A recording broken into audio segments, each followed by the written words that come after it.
Palavra de hoje: os 4 lados do altar. Parte final.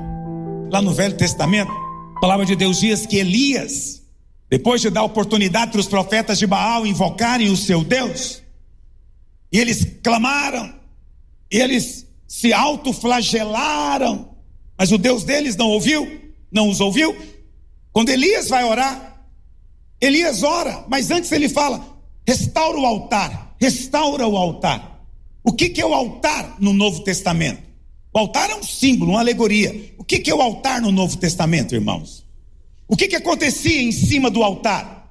O cordeiro era queimado, imolado. Isso acontecia em cima do altar no Velho Testamento. Quem é o cordeiro no Novo Testamento? Ele é o cordeiro de Deus que tira o pecado do... Onde é que ele foi imolado? Na cruz. Onde é o altar do Novo Testamento?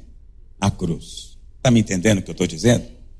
O altar é a cruz. Elias então fala: restaura o altar. O que é restaurar o altar? Traz de novo o entendimento, traz a revelação, restaura o entendimento. Há um altar, né? Depois mandou colocar o sacrifício em cima do altar, mas o altar foi feito de pedra, mas ele não parou, ele falou: agora joga água. E jogaram água. E não contente, ele cavou o rego ao derredor e falou: joga mais água. Então havia muita água, né? Tudo muito úmido. E ele então orou, e o fogo de Deus vem. O fogo caiu em cima do holocausto. O fogo tinha que vir na cabeça desse pessoal que está aí pulando atrás desse trio elétrico. Estamos sempre prontos para mandar o fogo cair e queimar todo mundo. Mas o fogo não caiu em cima dos profetas de Baal, ainda que eles merecessem. O fogo caiu em cima do holocausto. Sempre que o cordeiro é morto, o fogo cai em cima do cordeiro. O fogo cai em cima do altar, queima o sacrifício, queima as pedras, seca a água, não sobra nada. E ainda continuou tendo fogo, porque o fogo voltou para o céu. O fogo nem foi exaurido. Por quê? Porque era um sacrifício de animais. O sangue de animais não tem poder de pagar a dívida. Entendeu? Então ele não pode acabar com a ira de Deus. Mas lá na cruz do Calvário, às 9 horas da manhã, Cristo foi levantado. E lá na cruz ele sofreu a ira de Deus, das 9 da manhã até as 3 da tarde. Toda a ira veio, a terra tremeu, porque a terra não aguentou. O céu escureceu, porque a quantidade de demônio, de pecado era muito grande. Tudo veio sobre ele. Ele sofreu os pecados de nós todos, o juízo que merecíamos, o justo juízo e a condenação de Deus. Queimou, mas não havia mais, no final não havia mais ira. No final não havia mais ira. Mas Cristo continuou vivo. E vivo ele disse o quê? Está consumado. Está feito. Está me entendendo? O sacrifício foi maior do que a dívida. Sua dívida foi paga e sobrou, porque ele é muito maior. Toda a ira foi absorvida. Não tem mais ira sobre você. Romanos 8, agora pois nenhuma condenação há para aqueles que estão em Cristo Jesus. Diga: eu estou em Cristo. Portanto, sobre mim não há mais nenhuma condenação. Esses dias, alguém comentando comigo: pastor, como é que eu faço? Eu me sinto tão sozinho, eu não tenho amigos, meu temperamento é assim, é assado. Eu falei: olha, eu poderia te dar uma solução aqui de psicólogo, poderia te dar uma solução de coach, poderia te dar uma solução qualquer, mas eu vou te dar a solução mais solucionadora que existe. Cristo levou o seu problema na cruz. Pastor, mas eu não estou falando de coisas espirituais. Esse é o nosso problema. Nós deixamos certas coisas de fora, mas a obra da cruz, ela é perfeita e inclusiva. E a palavra de Deus diz no Salmo 88, verso 18, olha o que diz. Davi era um profeta. O livro de Salmos tem muitas citações proféticas, messiânicas. Isso aqui é Cristo falando: para longe de mim afastaste amigo e companheiro, os meus conhecidos são trevas. Lá na cruz ficou alguém? Os discípulos todos fugiram. Ele não tinha amigo nenhum, estava sozinho. Até os ladrões no começo ali estavam contra ele. Depois um se converteu. Não tinha amigo, não havia ninguém. Ele levou a sua solidão na cruz, para que você hoje possa viver em família, no meio de muitos amigos e irmãos. Mas você precisa de crer nisso. Você não pode pensar que isso é só uma ilustração legal ou alguma coisa para confortar o coração de alguém abatido. Não é mais do que isso. É isso também, mas é mais do que isso. É uma verdade espiritual. A cruz é a solução de Deus para todas as nossas necessidades. O que você precisa hoje? A cruz de Cristo, o Cordeiro. Então essa é a primeira coisa, é o lado norte. Mas uma vez que você está aqui no lado norte, você agora vem para cá. Aqui é a entrada do tabernáculo. Que lado é esse, meus irmãos? O lado leste. O que tinha no lado leste? Vamos ler? Levítico 1, verso 16. Tirará o papo com suas penas e lançará junto ao altar. O altar sempre é o altar de holocausto, ok? Vai lançar junto ao altar. Mas em que lugar do altar? No lado oriental. O lado oriental era o lugar das cinzas. Olha que coisa interessante. O lado oriental é o lado leste, ok? É a entrada. Então, a primeira coisa que a pessoa entrava até antes de entregar o cordeiro é que tinha um monte de cinzas aqui do lado do altar. Que cinza é essa? O que significa a cinza? O cordeiro, depois de imolado, ele era colocado em cima do altar. E no altar ele era queimado para simbolizar a ira de Deus. Ele era queimado até virar pó, cinza. O que é a cinza? Cinza é o que sobra depois que o fogo terminou a sua obra. Está entendendo o que eu estou dizendo? Cinza é aquilo que o fogo não pode consumir mais. A cinza diz: encerrou o fogo, acabou o fogo. Cinza, portanto, nos fala de quê? De uma obra que foi totalmente feita, terminada. Para usar uma expressão bíblica, ela foi o quê? Consumada. O que significa a cinza? Significa a obra consumada do Calvário. Aquilo que o fogo consumiu completamente e agora não sobrou mais nada. Não sobrou mais nada, não é? Então, isso é uma coisa tão importante. A cinza é a sua garantia, é a prova, não é? Quando Cristo disse está feito, está consumado, isso tem que gerar no seu coração completa segurança. Vamos imaginar que um israelita tivesse ido ao templo e ele tivesse lá oferecido, né? Como é que isso acontecia?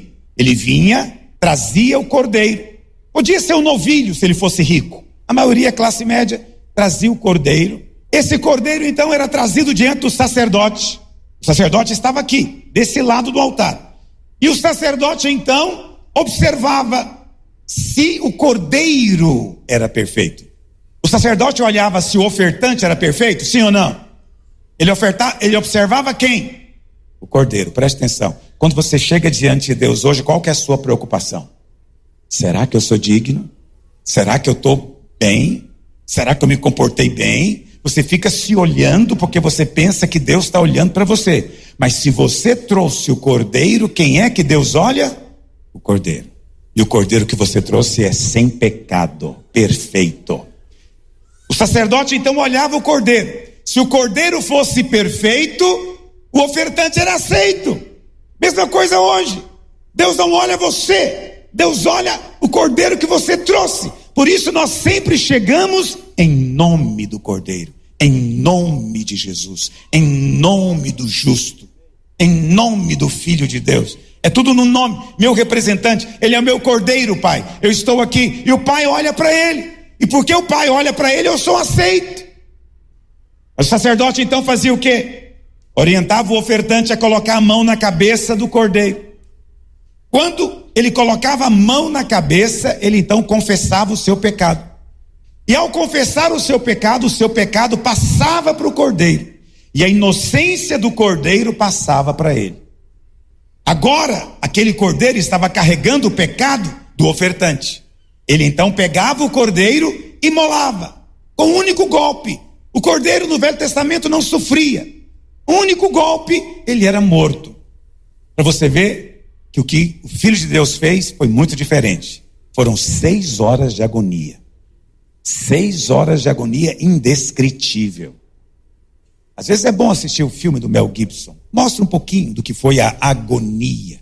Mas no Velho Testamento o cordeiro não sofria nada. Era morte instantânea.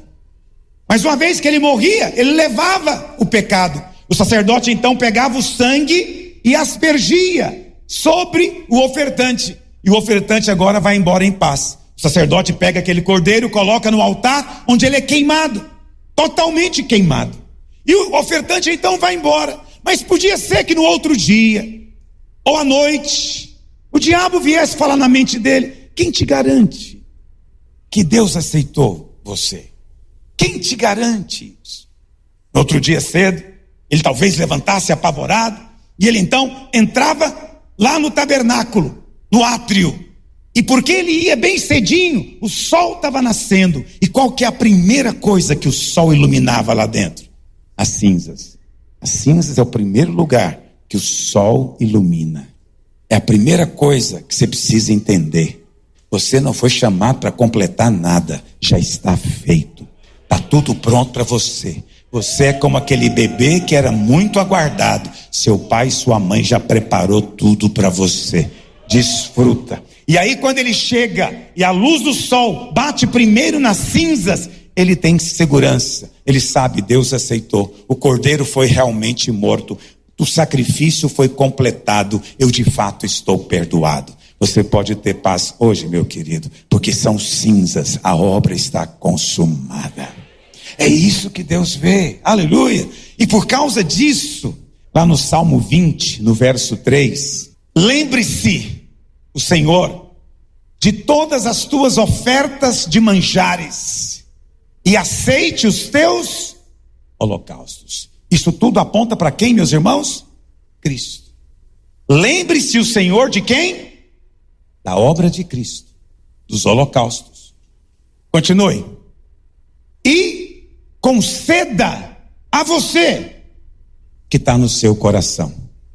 Que o Senhor te conceda o desejo do seu coração e realize todos os seus propósitos, todos os seus desejos. O Senhor quer realizar todos os seus sonhos. Você está me ouvindo?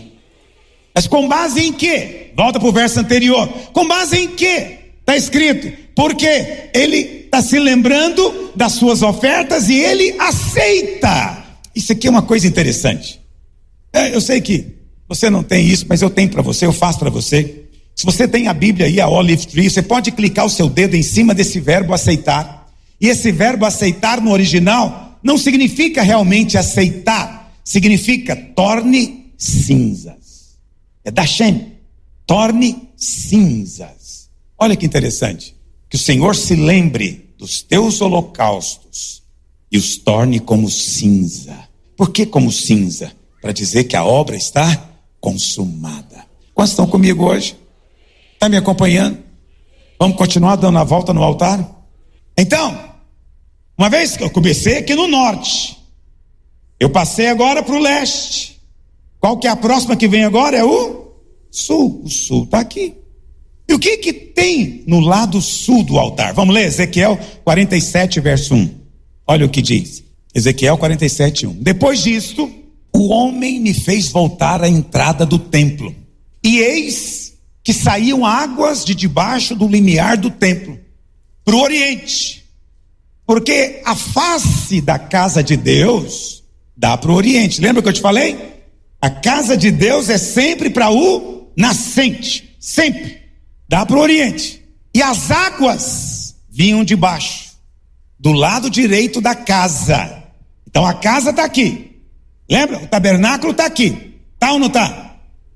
O lado direito significa que é o lado sul. Por isso está escrito o quê? As águas fluem do lado direito da casa, do lado sul do altar. O que tem do lado sul do altar? Águas que fluem. Presta atenção. Isso aqui é uma revelação que vai trazer sucesso para a sua vida. Se você dá a volta no altar, como disse, cinzas, e você crê que a unção está sobre você, mas a obra foi terminada. Por causa disso, o Espírito pode fluir agora. Porque na Bíblia, as águas sempre apontam para o Espírito. Está me entendendo? Então, o Espírito agora pode fluir Nós estamos agora no Espírito, não estamos mais debaixo da lei, porque todo aquele que anda no Espírito já não está mais debaixo da lei. Você é guiado pelo Espírito de Deus. Mas preste atenção, existem muitas coisas estranhas em nome do Espírito Santo, vamos ser francos. Eu já vi coisas assim do arco do triunfo, em nome do Espírito Santo. Não fique colocando responsabilidades para o Espírito, para coisas que são suas.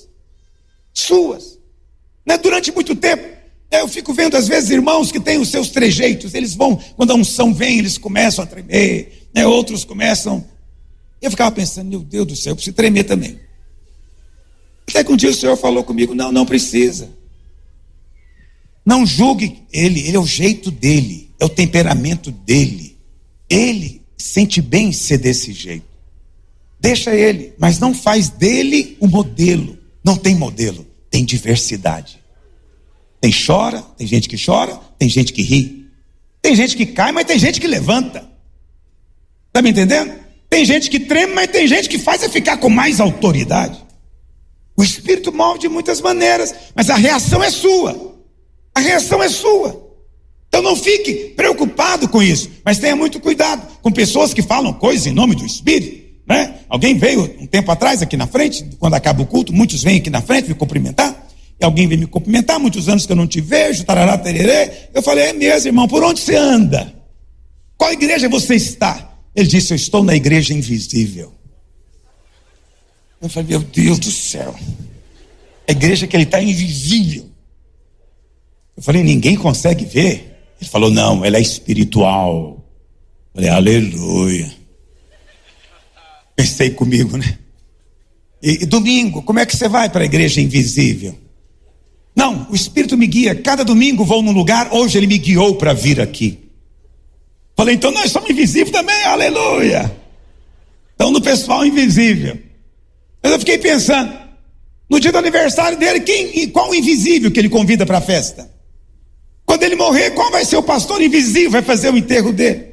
Se ele for casar, onde é que está o pastor invisível para fazer o casamento dele? Então, a pessoa fala, não, o Espírito me levou para esse nível. Levou nada, para de culpar o Espírito, mas procura mudar, por favor, porque você sabe, o problema dos crentes não é pecado. Os pastores querem te convencer o tempo inteiro que o problema é pecado. Não é, o problema de crente é outro. Tinha 10 virgens, quantos se lembram? 5 eram virgens sábias, e 5 eram o quê? Adúltera. Era o quê? Nécia. Nécia é muito bonito. O que significa nécio? Estúpido. 5 sábias e 5 da igreja invisível. Isso que é da igreja invisível. Vai ficar para trás. Porque o problema dele não é pecado. Eu acho que ele tem uma vida santa. Mas ele fica atribuindo ao Espírito a tolice dele. Muito cuidado. O Espírito Santo nunca vai contradizer a palavra. Uma vez, muitos anos atrás, estava eu numa reunião, chegou um irmão, por acaso está comigo até hoje, me perdoe, vou contar a sua história. Ele chegou e falou, pastor, o profeta me falou que eu casei com a mulher errada. Eu falei, meu Deus, já me deu um calafrio. Eu falei, como assim, irmão? Ele falou que eu não orei antes de casar, não era a mulher que Deus tinha para mim, a mulher que Deus tinha para mim é aquela fulana. Eu falei, não faz isso não. Por favor, crente faz bagunça demais. Esse lado aqui, essas 5 de cá, meu querido, acaba com qualquer um.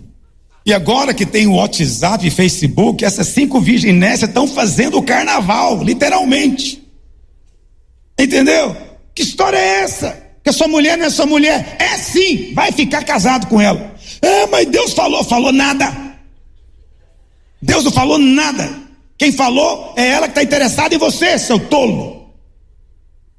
Profeta que chega dizendo que você casou com a mulher errada, está de olho em você, miserável. Repreende que sai. Entendeu? Aí você fala, pastor, você está ficando nervoso. Eu tenho esse problema ainda também. Quando eu encontro um membro da igreja invisível, eu fico bravo. Se você está aqui hoje, disfarça. Meu Deus do céu, que é isso? Mas tudo em nome do Espírito. É o Espírito. Não, meu querido, olha para cá. Você só está qualificado a falar pelo Espírito depois que você entendeu o cordeiro morto e as cinzas da obra consumada. Mas vamos encerrar. Então você entra, passa pelo lado norte, o mal viria, não virá mais, o cordeiro foi colocado. Ele é lançado sobre o altar e vira cinzas. E aí estamos aqui agora no lado do nascente, no leste, é um monte de cinzas. Avançamos para cá, no lado sul, as águas fluem. Agora, o que está aqui no lado oeste? O que está aqui no lado oeste que eu falei para você? O tabernáculo, que é a casa de Deus. Desse lado está a casa de Deus. E aí a volta se completa. O que significa isso? A volta se completa quando você consegue ver a igreja, ver a casa de Deus, ser parte da casa de Deus. A igreja é algo muito, muito poderoso. Está me ouvindo? Porque Jesus disse o quê? Sobre esta pedra eu edificarei a minha. O que Cristo está fazendo hoje? O que ele está fazendo hoje? Ele está fazendo a casa. Quantos querem cooperar com o Senhor? Eu amo a vida da igreja. Vou encerrar falando isso aqui. Eu já falei, vou falar de novo. Eu ganhei o direito de repetir. Quantos me dão o direito? Esses dias, na conferência, Deus falou comigo. A igreja é esse lugar que mana leite e mel. Mana leite e mel. O que é o leite? O leite e o mel, antes de mais nada, são os dois alimentos que procedem de vida.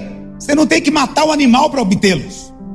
Procede de vida, não é? Deus é um Deus de vida. E Ele promete vida para você. Mas o leite é o lado maternal, produzido pelo lado maternal de Deus. E o que é o lado maternal? Paulo diz que Abraão teve 2 mulheres. Teve filho com Agar e com Sara.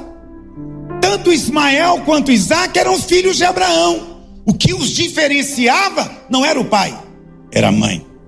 Hoje também, na vida da igreja, todos são filhos do pai. O que diferencia é a mãe. Agar é a lei, mas Sara é a graça. Quantos são filhos de Sara aqui? Filhos da graça.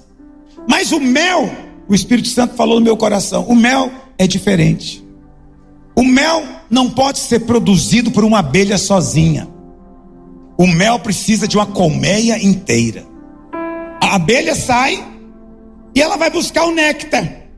E ela não traz muito, porque ela é pequenininha. Ela traz um pouquinho com ela. Impregnado às vezes nas patas, nas antenas, nas costas. Ela traz o néctar e ela vai então para a colmeia. Mas na colmeia acontece uma coisa misteriosa. É muita abelha. E quando elas se juntam, e elas juntam aquele néctar, elas produzem o mel. O mel é resultado da vida corporativa. Só tem mel onde tem muita gente reunida. A revelação que você tem às vezes é pequenininha, né? Você nunca ia imaginar na Bíblia de falar 4 lados do altar. Nunca. Sua revelação às vezes é pequenininha. Não tem que ser grande.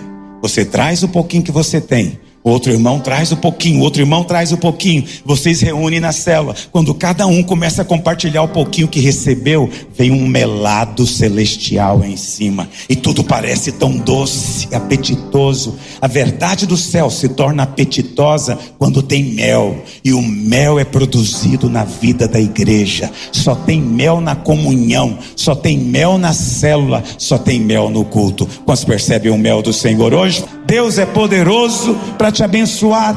Apresentação: pastor Aloísio Silva.